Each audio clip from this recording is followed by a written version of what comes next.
Joining us here is Nassim Taleb and Scott Patterson in celebration of a brutal book. I really can't say enough about this. For Global Wall Street, I'm sorry, this is the adult book, Chaos Kings. William Cohen, he wrote a book about Duke lacrosse. It was brutal. That, yes. Bill Cohen just says, Scott Patterson, he's done it again, which he did in 2012 and with Dark Pools and all that. And the problem we got here, David, is we can spend the next 3 hours with Taleb, but we got to give some love here to Scott Patterson, who's only here because James Madison University beat Chapel Hill this week. Bring it up again. That happened. Yeah, that was a black swan. Your book, in full disclosure, I'm totally in Nassim's camp, and Nassim knows that, like wicked in his camp. So, when you set up your book, which is the Taleb team, like JMU, against the other team, some French dude like UNC. How did you set up that polarity? Describe the tension of Chaos Kings. Yeah, well, Nassim's belief is that you can't predict markets, so you just need to prepare for extreme events all the time, the black swans. And I contrast that with another character, a French econophysicist named Didier Sornet, who uses advanced physics and other mathematical models to try to predict these big events. He calls them Dragon Kings. Technical term. Yeah. Yeah, I call it Newtonian envy. So he's a math guy, right? Yeah, he's a math guy. He uses some things that could be used to predict the explosion of rockets and transpose that onto financial markets. You got to be kidding me. Here's the reality, folks. Nassim Taleb changed the world with John and Nero in Fooled by Randomness. Everybody else would have retired to Turks and Caicos or whatever. He went on to do Black Swan, and then you and I sat on the stairs of St. Bart's on Park Avenue, and you described Anti-Fragile to me. Nassim, where is the humility among the quants in this great bull market? The point is, you don't need humility. Humility actually is not necessary. I don't mind people are arrogant. There's just got to be paranoid about the right things, namely how much our error costs you when it happens, that ruin problem. And basically Scott's book is about ruin problems. So you could be arrogant about everything, all right? You can be wrong all the time, doesn't matter. Like pandemics. Just you got to avoid ruin. The big things. You got to be right about the big sources of risk, and the rest take care of itself. Could I get your, having come out of the pandemic, your perspective on what happened there, largely, but within markets as well, the reaction to it, what we saw? You mean the pandemic? The reaction to it, yeah. Okay, we were. I mean, Scott discusses what happened in the pandemic. And how we were obsessing over it. I mean, when we started the idea of Universa, when Mark started Universa, I was a passenger. I was a retired passenger, but the name Universa means universal properties, and we're talking about some universality of these classes of tail processes that generate large tail events. And I call them gray swans. Hence, that's where the name Universa came from. So, I was obsessing even when I wrote the Black Swan about pandemics, and kept obsessing. And I say, okay, I didn't remember the interview, but someone asked me, what do you have to worry about? This and that. This. I said, no, you got to worry. First thing about some germ traveling on Air France. Because Air France, you get good food, and if they're bad germs, they travel on British Air, or they get bad food. So that was my obsession. And sure enough, nothing had happened since for 100 years or close to 100 years, right? So, and then people say, well, just like financial risk, people's perception of financial risk before the crisis, say, we don't have to worry about these; they don't happen anymore. Right. Sure enough. All right. Scott Patterson, you've got, one of the sections is the Boston section, the wicked problem. And the answer is flying blind. I mean, you've been doing this for 15 years at the Wall Street Journal, trying to figure out the mathiness and the certitude, and I'm going to wake up and win. We're number 6. We're going to be number 2 or number 1. What are we flying blind on right now? I think that, right now, there's obviously a huge amount of complacency in financial markets. Yeah. We're hitting records time after time, and yet you look outside Wall Street, right, and it looks pretty crazy. So there's all sorts of things that could happen, and I know Nassim wants to talk about China. I've been predicting China would collapse for 2 decades now, and they don't. Right, be careful. Cash flow lives there, my oldest son. Be careful. Okay. China's not going to collapse. Let's do this. We'll do China, David Gura in the next section. Okay, we got an extended conversation with Nassim Taleb and Scott Patterson. Chaos Kings is a book. Okay, I asked that question to Scott and Nassim to set you up here. We're flying blind. Nassim Taleb on private equity and private credit. It's all the rage. Okay, the first thing I have to say is that we have a debt problem in the West. Okay, whether individual or government, you can have debt. China has debt, but you must grow. And the problem of the West is that we have an S curve of growth or of GDP or per capita, and it looks like we're on the top right of that curve. So it's concave, and people have 2 cars, they have 2 homes. What do they want? I mean, have Perrier water shipped to them? I mean, so the incentive to grow isn't there. So here, it's a serious problem when you have low growth and a lot of debt. And the problem is that Western, economies have never had more debt in history. How do our listeners... At a time where growth became concave simply because of the nature of growth. You grow fast when you're China because you got pulled people out of the provinces and stuff. Right. And standards of living can still rise and make a difference. Now, see, they're not quants at Credit Suisse years ago. They're our listeners, our viewers. They put their pants on one leg at a time. How do they hedge against your concave tensions that we're in right now? How do mere mortals hedge this? Okay, the whole thing is, it's not a hedge. If you're investing without a tail hedge, you're practically not investing because of the ruin problem, and that's what he discusses in the book. That's my first statement. And the second one is that people are way too static. They imagine either they have a memory that's either too short or has problems updating, that they don't realize. Like, for example, what's happening in China is that the Nature Index of publications, that's very hard to gain. What China used to have 1%. Today it's in the 20s and rising. So it tells you that that's a leading indicator of what technologies may come out of China. So you realize that you got to look back to before 1750, around when the Industrial Revolution started. We're starting to shift. So we're starting to shift. And in 1830, China had 8 times the GDP of Britain. We're back there. Soon it's gonna. So we're going back now in times, like reversing the dominance of the West, not because the West is doing poorly, but because it got what it wants. David, we're going to China right now. Nassim's running the show. We're doing China here right now. We'll do the stock market opening here in 4 minutes. David Gura on China with Scott Patterson and Nassim Taleb. Scott, let me ask you more about, you said you've been predicting the sort of dissolution we've been seeing for 20 years. What stands out to you about this moment? We've spent the whole week talking about these kind of unprecedented actions, the way they were delivered by the PBOC in China, and what that says about the actual state of the economy there. Talk a bit about that and sort of your vantage of it, and also just sort of how much veracity we can ascribe to the statistics that we're getting out of China. Well, as to the veracity of the statistics, who knows? They keep doing this. They hit a slowdown, and then they, hit the accelerator. They've pulled, after the GFC, the Great Financial Crisis, China pulled the entire world out of that situation by stimulus.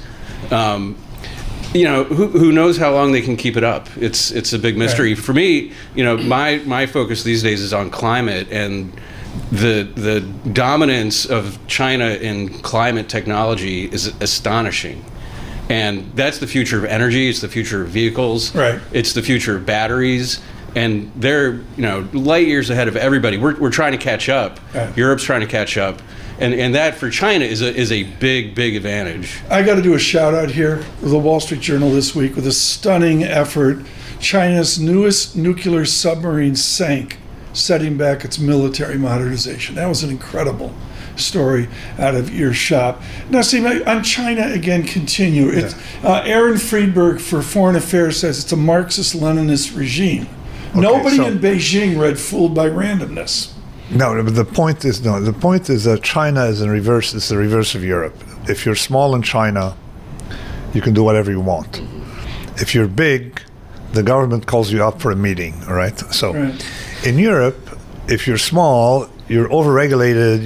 You got like 5 tax inspectors breathing down your neck. You got to get all these permits. If you're big, then you own the government. Okay, it's particularly the case in France, Germany, practically everywhere in Europe.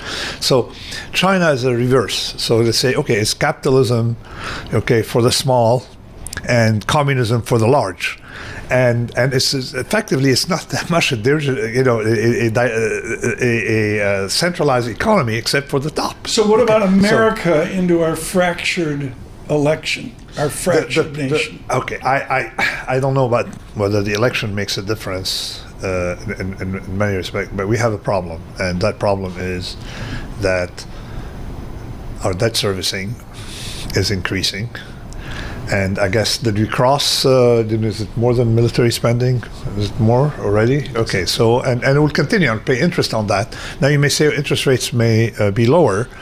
I don't think we can go back to zero interest rate, because zero interest rates got us here, all right? So we're going to go back to normal interest rates. So the debt problem is not going to go away. Debt servicing is going to keep increasing. And the problem is, if the East becomes, not just China, just the East in general, becomes powerful and becomes a target of, retirement money and stuff like that, then the dollar would be in trouble. Okay. I'm just looking at it from a risk standpoint. Okay. Well, you got to solve the debt problem. Scott, what's the other side of the story here? The mathiness and certitude of Zurich, Switzerland. Yeah, you're referring to Didier Sornet, the Dragon Kings guy. We were talking about China, predicting what happens in China.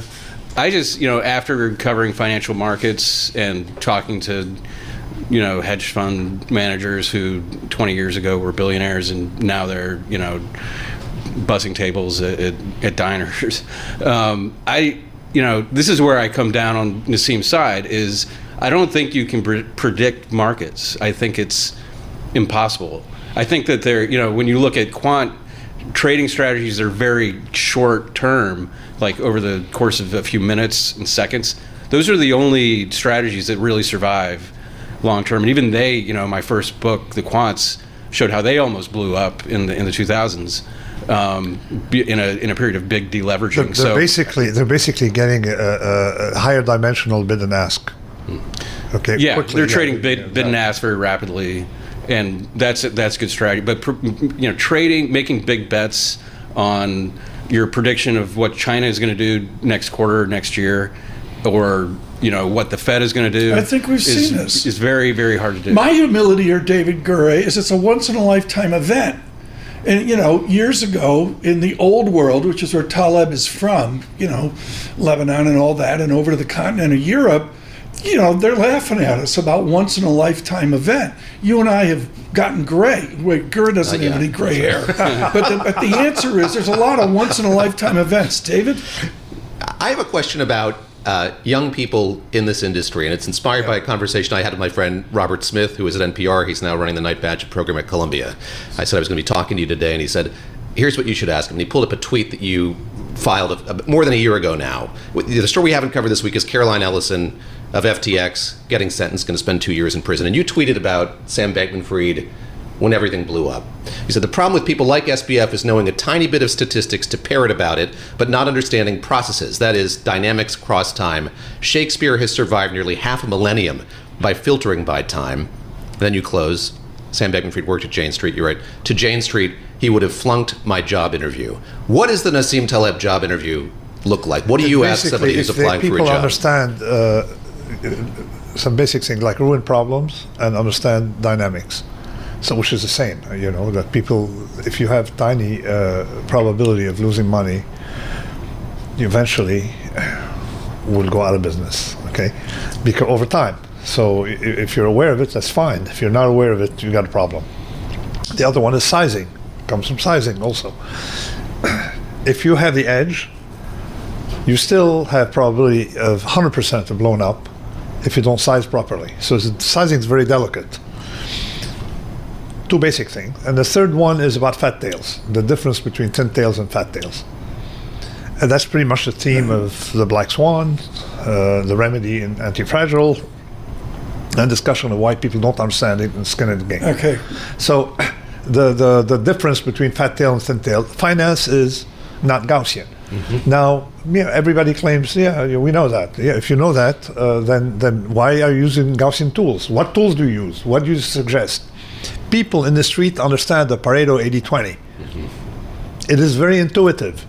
You need to learn to know some math, but not enough, okay, to get to start to, if you teach people a little bit of math, but not enough, they go to the Gaussian. Nassim's laughing at me here right now because he knows it's a third. David, thank you. Gura and I don't speak before the show. In fact, we're not on speaking terms. Yeah. But I'm so glad you brought that up. Yeah. Nassim, come on, you know me on position sizing. Position sizing is everything. And right now we're living in a Mag 7 world where everybody, whether they admit it or not, is Scott Patterson's 401k at the Journal is loaded up with NVIDIA and all the rest of it. Nassim Taleb on Mag 7, the anti-position sizing. Okay, so let me give you one thing since I don't have a lot of Please. time. Okay. Yeah, I wrote a tweet saying that if someone gave you 24 hours in advance tomorrow's newspaper, that you would go bust. And actually, someone just tested it. Victor Hagani, formerly of LTCM, who visibly has long experience in the market, tested it by giving people over 15 years next day's newspaper and giving them, you can trade at today's price, knowing tomorrow's newspaper. And people didn't do well. Why? One of it is, of course, sizing. Yeah. They don't know how to size a position, right? When they're right, they don't know how right they are because they can't figure out how much of it is noise, right? And of course, the sizing. So and it just I heard of the paper yesterday because it starts with my tweet. It's interesting to have a tweet turning into a paper by someone else. Yes. Like for someone lazy like me, it's perfect, right? Because tweets I do in airports typically, right? So and that's not how markets work. The markets work on anticipation of news events. Oftentimes, when you see the Fed cut interest rates, the market will go down because it's already traded on that news. There's a Fat Tony story in Anti-Fragile, all right? How people who anticipated the invasion of Iraq or the starting of the war against Saddam in 1991, those who anticipated it went bust. Because guess what happened to oil prices? They collapsed, right? So it's not figuring out the news. There's something more subtle about markets. Okay. I want to get one more question here in Chaos Kings and Nassim, then we've got to talk to you about a fractured, your old world, your Europe with 1, 2, 3. They're calling them conflicts, but I think they're wars. Scott Patterson, you have such a history of writing of the tension of Wall Street. In your experience, is anybody on Wall Street putting the tension and the outcome of it, of your books, into practice, or are we still wedded to VAR, which I know Nassim loves VAR. Has anything changed on Wall Street? I think that's it's funny. No, I don't think that we learn our lessons. I think people are still using value at risk, even though it it was a laughing stock in 2008. People looked at this and like, oh, this is insane. We're cutting out 5% of the worst days every year, and like that doesn't matter. So I don't think we learned a lesson. I wanted to come back to the question of an interview asking, at a hedge fund. Yeah. I spoke to a while back somebody who you know at Renaissance Technologies, and the big quant shop on Long Island. Mm-hmm. One of the questions they ask prospective employees is, how does a toilet work? Mm-hmm. Which you're talking about dynamics. I thought that's a good question. Interesting. The answer is it's a vacuum. I want to devote the rest of the time with great honor to all the people from Lebanon that have assisted David, Gura, and I in what we've seen over the last weeks, days, and indeed quarters and years, led by Jumana Bercheci over in Dubai, who has been really helpful to us here. Her show is Horizon out of Dubai. Look for that. Nassim, you have lived this. You were in your family, were deputy prime ministers, you were involved with it out of the Greek Orthodox Christian sphere of Lebanon, I remember, with great prosperity. Yes. It is shattered. What is your... I mean, I was in Lebanon 2 weeks ago, and I go to Lebanon, I reside there part of the time. So what you see in pictures doesn't map to, and when you hear about the economy, it doesn't map to what's going on there. There've been a little slowed down by the Gaza war, some kind of rise in across all economic sectors in Lebanon on a more anti-fragile basis. In other words, the collapse of the government of Lebanon economically gave rise to decentralized municipal power and to a lot more entrepreneurship. Okay, because the central bank was conducting a Ponzi, and the Ponzi went away, and then suddenly people recovered, and 4 years later, it's on the mend, and you can see economic activity across all sectors. I mean, restaurants are all full, new restaurants opening up like every day. At least in my neighborhood, like 40, 50 past year. I mean, every day, every week.